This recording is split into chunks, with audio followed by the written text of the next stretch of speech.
आप देख रहे हैं श्रेय टीवी, आवाज आपकी, खबर हमारी। नमस्कार, मैं हूं ममता सिंह। आप देख रहे हैं श्रेय टीवी, आवाज आपकी, खबर हमारे। तो चलिए शुरुआत करेंगे आज से जुड़ी हुई खास, बड़ी और विशेष खबरों से। भाजपा ने गुड़ नगर परिषद की महिला अध्यक्ष को सोशल मीडिया में लिखे अश्लील शब्दों में हुई शिकायत। एसपी रीवा के पास पहुंची भाजपा गुड़ नगर परिषद अध्यक्ष अर्चना सिंह। कहा, मेरी सामाजिक प्रतिष्ठा के साथ साथ उनको मानसिक शक्ति भी पहुंची है। गुड़ थाने में दर्ज हुई एफआईआर, जांच में जुटी पुलिस। भाजपा से गुड़ नगर परिषद की अध्यक्ष अर्चना सिंह ने एसपी रीवा की इस बात में शिकायत की है कि उमेश त्रिपाठी पिड़िया निवासी गुड़ के उनके एवं उनके परिवार के बारे में सोशल मीडिया में अमर्यादित शब्दों का उपयोग करते हुए लिखा है कि जिससे उनको मानसिक पीड़िताही होने पड़ रहा है एवं सामाजिक क्षति पहुंची है, जिसकी तत्काल एफआईआर दर्ज की गई है और आगे की जाँच की जा रही है। पूरे मामले में नगर परिषद के अध्यक्ष अर्चना सिंह ने कहा कि हमने कोई भ्रष्टाचार किया हो तो किसी को कोई तकलीफ हो तो वह किसी भी जांच एजेंसी में जांच करा सकता है, लेकिन मेरे परिवार के बारे में अमर्यादित शब्दों का प्रयोग ना करें। सोशल मीडिया प्लेटफॉर्म पर लिखना, अश्लील शब्दों का प्रयोग करना, मेरी सामाजिक छवि को धूमिल करना, मुझे मानसिक पीड़िता करना, वह बर्दाश्त से बाहर होने जा रहा है। एसपी रीवा ने इसकी शिकायत की है। एफआईआर दर्ज हो चुकी है। इस घटना के बाद मैं काफ़ी डिप्रेशन में हूँ। मेरे 10 वर्षीय बेटे के बारे में गलत शब्दों का प्रयोग सोशल मीडिया में लिखा जा रहा है। पूरे मामले की अतिरिक्त पुलिस अधीक्षक आरती सिंह का कहना है कि एफआईआर दर्ज की गई है, आगे की जांच की जा रही है। जांच के बाद वैधानिक कार्यवाही की जाएगी। वाइट आरती सिंह, वाइट अर्चना सिंह, श्रेय टीवी, रितेश तिवारी की खास रिपोर्ट। किस चीज़ की शिकायत करनी गई थी? एक्चुअली है क्या, करीब आज से 7-8 दिन पहले मुझे मेरे 2 परिचित लोगों ने व्हाट्सएप पे कुछ मैसेज भेजे। उन्होंने मुझे बताया आपके बारे में किसी ग्रुप में बहुत उल्टा सीधा चल रहा है। तो मैंने मैसेज देखे तो बीएसएस का कोई ग्रुप है, उसे फिर मैंने खोला। उसमें इतने अश्लील और गंदे शब्दों का एक नगर परिषद अध्यक्ष महिला के लिए उपयोग किया गया है। इतने अमर्यादित शब्द हैं जो किसी की प्रतिष्ठा को इतनी हानि पहुंचाते हैं कि मैं आपको वो लिखित में दिखा सकती हूँ, लेकिन मैं बोलने में असमर्थ हूँ। मुझे शर्म आती है उन शब्दों को बोलने में। उसने भ्रष्टाचार के आरोप लगाए हैं। बहुत अच्छी बात है, तहे दिल से मैं उसका स्वागत करती हूँ। मैं गुड़ की जनता से बोलती हूँ, विपक्ष पक्ष सभी से बोलना चाहती हूँ कि आप किसी भी भ्रष्टाचार की आप जांच करवा लीजिए, किसी भी मुक्त एजेंसी, स्वतंत्र एजेंसी से जांच करवा लीजिए। मैं सहयोग देने के लिए तैयार हूँ, लेकिन मैं और मेरा परिवार, मेरी 10 साल की बच्ची मानसिक रूप से इतने आहत हैं उनके द्वारा लिखे गए इन शब्दों को लेकर। मैं एसपी के यहाँ गई थी एफआईआर के लिए। एसपी साहब से मेरी मुलाकात हुई, उन्होंने टीआई साहब को बोला तो एफआईआर दर्ज की है। अभी मैं इस परिस्थिति में भी नहीं हूँ कि मैंने धाराएं देख सकूँ कि क्या धाराएं हैं, कैसी नहीं है। मैं बहुत ज़्यादा डिप्रेशन में हूँ। मैं डिप्रेशन से भी निकल नहीं पा रही हूँ।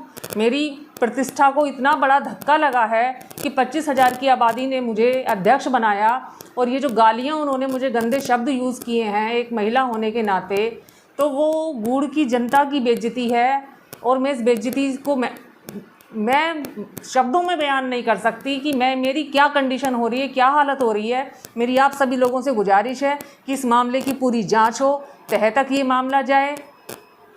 किसके द्वारा कहा जा रहा है? ये बीएसएस संगठन चलाते हैं, एक उमेश पिड़िया, उनके द्वारा ये सब किया गया उनके ग्रुप में। आपने शिकायत दर्ज कराई है, क्या कार्रवाई हुई उसके बाद? अभी कोई कार्रवाई नहीं हुई है। मैं शिकायत दर्ज करा चुकी हूँ। मेरी इतनी कंडीशन नहीं है अब कि मैं नगर परिषद तक जा सकूँ, और मैं खड़े होने में मुझे चक्कर आता है।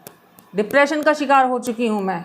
मेरी लड़की है, वो उसने 3-4 दिन से खाना नहीं खाया है, वो डिप्रेशन में है।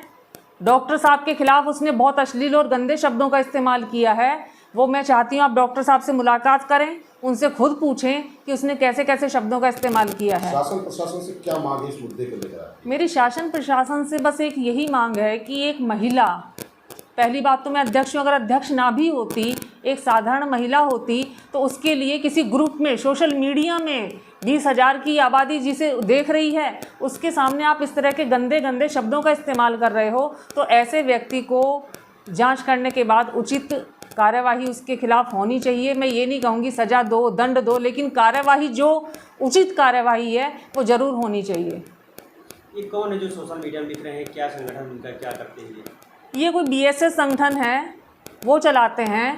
तो अचानक से ही इन्होंने लिखना शुरू किया। मैं तो इनका ग्रुप देखती नहीं हूँ, तो मेरे कुछ परिचित बच्चे हैं, उन्होंने मुझे बताया दीदी आपके बारे में ऐसे ऐसे लिखा जा रहा है, उससे मुझे पता चला है।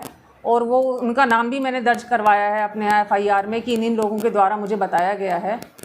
इनकी तरह ऐसा क्यों किया जा रहा है, कुछ पता चल पा रहा है? नहीं, मुझे इस विषय में नहीं, मेरा कोई राजनीतिक देश नहीं है। ये तो मुझे दीदी दीदी करके बात किया करते थे जब भी मिलते थे कि दीदी मैं आपका भाई हूँ, मैं आपके साथ खड़ा हूँ।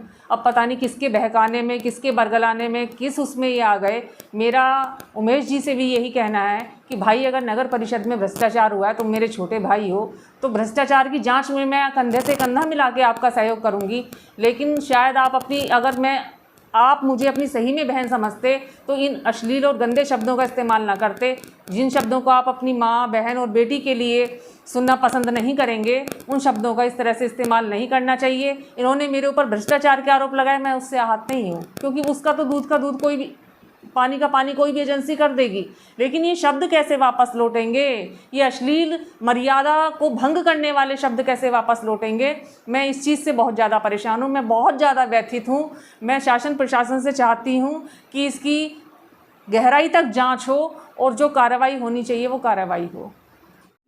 एक FIR कराई है, किसी ने अमर्यादित शब्दों का उपयोग किया है सोशल मीडिया पर, क्या कुछ ये गुड़ थाने अंतर्गत में ये कायमी की गई है और अध्यक्ष नगर परिषद गुड़ के द्वारा इस प्रकार का एक शिकायती आवेदन थाना गुड़ में दिया गया है और इसी के चलते इसमें कायमी की गई है और आगे की जांच की जा रही है। मूलतः उमेश त्रिपाठी ये व्यक्ति है, इसके अगेंस्ट में कायमी की गई।